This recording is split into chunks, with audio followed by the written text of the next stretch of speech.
Smart FM. Smart Career. Halo, jumpa lagi bersama dengan saya William Darmawan. Kali ini dalam podcast Smart Career. Semua listeners, kita tahu bahwa sekarang hampir semua dari kita memiliki sosial media. Ternyata memiliki branding, melakukan branding di sosial media itu sangat penting. Dan pada kesempatan podcast kali ini kita akan ngobrol-ngobrol dengan ahlinya yang masih sangat muda namun sangat menginspirasi.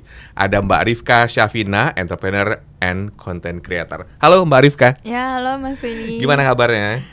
Baik, sehat, alhamdulillah. Seru nih ya, kita akan ngobrol-ngobrol soal branding. Menurut Mbak Rifka, social media branding itu apa sih gambaran garis besarnya? Social media branding, gambaran garis branding kan basically persepsi ya. Jadi kalau misalnya social media branding berarti persepsi yang kita bangun sih di social media terhadap kita atau brand kita sih gitu. Seberapa penting sih? Misalnya saya seorang host atau mungkin semua listeners ada seorang pebisnis, ada juga yang mungkin pedagang gitu ya. Seberapa penting branding itu bagi seseorang yang memiliki akun sosial media? Oke. Sebenarnya gini, ditarik ke belakang dulu. Kalau social media itu basically adalah kendaraan. Oke. Jadi kalau misalnya kita punya purpose yang ketika memakai social media sebagai kendaraan itu bisa lebih cepat tercapai purpose-nya itu, maka perlu misal jadi business owner gitu. Dia pingin bisnisnya lebih terkenal gitu ya. Dengan social media, pertanyaannya kalau misalnya dia main itu jadi kendaraan yang mempercepat dia pada purpose dia atau enggak gitu. Oke. Nah, tapi beda kalau misalnya ibu rumah tangga gitu, purpose-nya ngajar anak aja di rumah gitu. Nah, pertanyaannya apakah dengan dia main social media itu purpose-nya tercapai? Mungkin enggak terlalu gitu. Jadi depends on setiap orang sih sebenarnya. Pertanyaan itu jawabannya setiap orang punya masing-masing, beda-beda. Tujuannya masing-masing. Tujuannya gitu. masing-masing. Jadi kalau seandainya ibu rumah tangga itu membagikan kegiatan anaknya sehari-hari, ya mungkin dia tidak punya tujuan di sana. Tujuannya benar. hanya ingin mungkin mendokumentasikan Sharing. atau menginformasikan ke teman-temannya, berbagi gitu ya. Tapi yang dikatakan dengan branding di sini adalah dia punya tujuan, apa tujuannya gitu ya. Iya, benar. Nah, contohnya apa nih misalnya? Contohnya kayak tadi yang pebisnis itu, atau misal kita profesional tapi pingin profilnya terlihat lebih oke, lebih kredibilitasnya lebih ada gitu. Nah, itu jadi dia ketika misal mau ngelamar itu HR mungkin lebih ngelirik dia karena profilnya oke gitu. Nah, itu kan ada purpose tuh. Jadi bisa menjadi kendaraan ketika kita main sosial media gitu. Gimana caranya menciptakan branding yang sesuai dan baik dan sesuai juga dengan harapan serta tujuan kita? Apa foto-fotonya harus bagus-bagus semua atau spesifik di satu tema atau bagaimana? Sebenarnya tergantung purpose-nya. Yang tadi purpose-nya apa? Ketika kita udah tahu why-nya gimana, how-nya kan lebih gampang gitu. Jadi kalau misalnya baiknya ini nih konteksnya apa nih? Baik tuh gimana?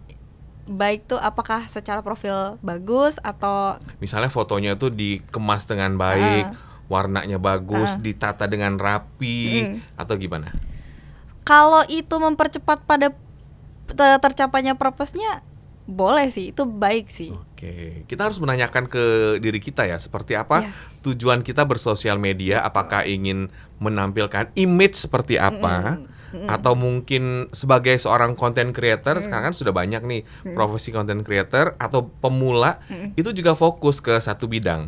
Setuju nggak? Misalnya ada yang suka membagikan konten traveling, atau misalnya yang paling simpel food blogger gitu ya. Artinya harus konsisten dia membagikan soal makanan tersebut gitu ya di sosial medianya. Iya, benar. Terutama kalau misal dia food vlogger gitu kan, pasti kan dia udah punya purpose ya. Dia pingin misal dia lebih dikenal sama banyak orang sebagai food vlogger gitu. Maka apa yang harus dia lakukan untuk mencapai purpose-nya itu gitu. Dengan kendaraan yang dia punya sebagai social media ini nih, social media ini sebagai kendaraan, gimana cara mencapai purpose itu? Ya dengan konsisten sharing tentang food vlogging gitu. Jangan tiba-tiba di tengah jalan sharing tentang parenting, tentang hal-hal yang tidak sesuai dengan purpose dia sendiri sebenarnya. gitu. Maka cara menciptakan branding yang baik adalah punya purpose dan tahu bagaimana cara dapetin gitu. Purpose itu. Kayaknya setelah talk show ini saya bakal ngapusin beberapa tips deh ya. Kayaknya nggak yang dominan yang mana, tujuannya yang mana gitu ya. Oke, bisa dicek kembali karena itu juga mempengaruhi persepsi dari masyarakat ya. Oke, nah kalau membahas soal berapa lama gitu, kira-kira berapa lama sih waktu yang dibutuhkan supaya orang tuh percaya? Simpelnya gini deh, saya misalnya seorang host gitu ya, berapa lama saya harus membangun itu supaya orang tuh percaya host gitu? Oke. Berapa lama pasti tergantung, tiap orang beda-beda, tiap niche juga beda-beda, atau tiap topik juga beda-beda gitu. Kalau misalnya case-nya adalah host gitu, balik lagi ada pertanyaan lagi, ini dia sebelumnya udah pernah ngonten atau belum gitu. Kalau dia belum pernah ngonten pasti akan lebih lama, karena dia ada masa-masa dia nyoba-nyoba dulu, cari tahu dulu strength-nya dia apa. Karena setiap orang punya strength-nya beda-beda. Misal ada orang yang strength-nya di visual, dia secara visual oke, ngomong apa aja orang dengar. Tapi ada orang yang secara pembawaan dia misalnya bisa membawakan sesuatu dengan lucu atau menarik gitu. Nah, jadi dia ada masa-masa di mana dia itu akan mencari strength-nya dia di dalam konten ini apa gitu. Nah, itu berpengaruh besar terhadap berapa lama tuh tadi pertanyaan tadi gitu. Jadi tiap orang pasti punya masanya sendiri-sendiri sih. Cuman kalau branding sudah pasti dia jangka panjang, nggak mungkin jangka pendek dia. Karena branding kan gimana cara kita diingat gitu kan. Jadi jangka panjang sih pasti mainnya gitu. Kalau branding misalnya pecinta lagu-lagu Korea gitu gimana, Mbak? Maksudnya gimana tuh? Fans Korea banget gitu. Ini Mas Willy yang pecinta Korea gimana? Enggak, kan ada juga yang begitu kadang-kadang. Itu apa, bagaimana? Misalnya dia fanatik terhadap sesuatu gitu ya, fans musik Korea, musik luar negeri, atau juga mungkin fans apa gitu. Itu gimana? Bola gitu. Itu brandingnya yang dibangun tuh gimana? Gimana nih maksudnya? Ya maksudnya caranya atau ya apa yang dipersepsikan oleh masyarakat ketika saya posting misalnya, saya suka musik, misalnya band sesuatu gitu, atau band Korea, itu gimana? Apa persepsi dari masyarakat? Saya sebagai fans atau hanya sebagai pecinta musik Korea atau pengamat atau gimana? Sebenarnya tergantung kita mau membangun persepsi seperti apa sebenarnya. Kan persepsi bisa dibangun ya gitu. Jadi sebenarnya kita mau membangun persepsinya nih sebagai apa nih? Apakah sebagai fans aja atau fans fanatik banget gitu, atau sampai ahli banget nih gitu. Sebenarnya tergantung kita sih.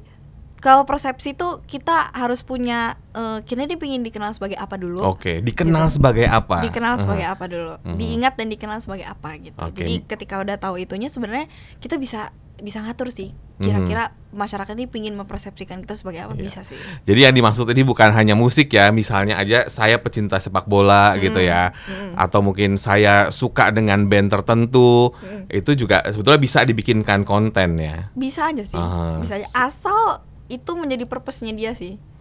Dia pengen dikenal sebagai, aku pengen sih dikenal sebagai fans Coldplay Korea, misalnya gitu. Iya, fans Coldplay misalnya, ya udah nggak apa-apa, nggak masalah sebenarnya. Gitu. Cuman apakah itu sesuai dengan purpose kamu aja gitu. Purpose ya. Tapi kan kalau purpose itu biasanya ada harapan juga ingin mendatangkan penghasilan gitu ya. Dimonetisasi gitu. Yang paling memungkinkan atau yang peluangnya besar itu konten-konten atau branding seperti apa sih, Mbak? Kalau tadi kan oke lah, saya sebagai fans bola atau saya sebagai fans band luar negeri atau fans Korea gitu. Itu apa yang paling menjadi cuan gitu di masa sekarang? Kalau misalnya ini pendapatku pribadi ya. Cuman kalau sekarang itu lagi eranya creatorpreneur namanya. Jadi tidak bisa mengandalkan pekerjaan konten kreator ini sebagai pekerjaan utama gitu, karena sangat uncertain, sangat tidak pasti gitu kan. Nah, ketika kita mau menghasilkan sesuatu itu, maka kita harus punya purpose dulu. Nih kita harus tahu dulu nih, kira-kira saya misalnya pingin bikin komunitas Coldplay misalnya, yang nanti ketika saya bikin komunitas masuknya harus bayar jadi member gitu. Itu udah tahu kan sumber income-nya dari mana gitu.